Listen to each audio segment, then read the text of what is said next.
ദൈവനാമത്തിന് മാത്രം ഉണ്ടായിരിക്കട്ടെ. ഇന്ന് തിരഞ്ഞെടുത്തിരിക്കുന്ന വേദഭാഗം യിരെമ്യാ പ്രവാചകന്റെ പുസ്തകം 24-ാം അധ്യായം അതിൻ്റെ 5 മുതൽ 7 വരെയുള്ള വാക്യങ്ങൾ. യിരെമ്യാവ് 24-ന്റെ 5 മുതൽ 7 വരെയുള്ള വാക്യങ്ങൾ.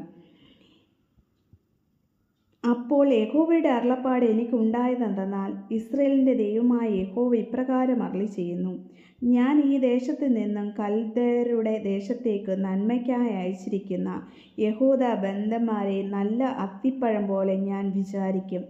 ഞാൻ എൻ്റെ ദൃഷ്ടി നന്മയ്ക്കായി അവരുടെ മേൽ വെച്ച് അവരെ ഈ ദേശത്തേക്ക് വീണ്ടും കൊണ്ടുവരും.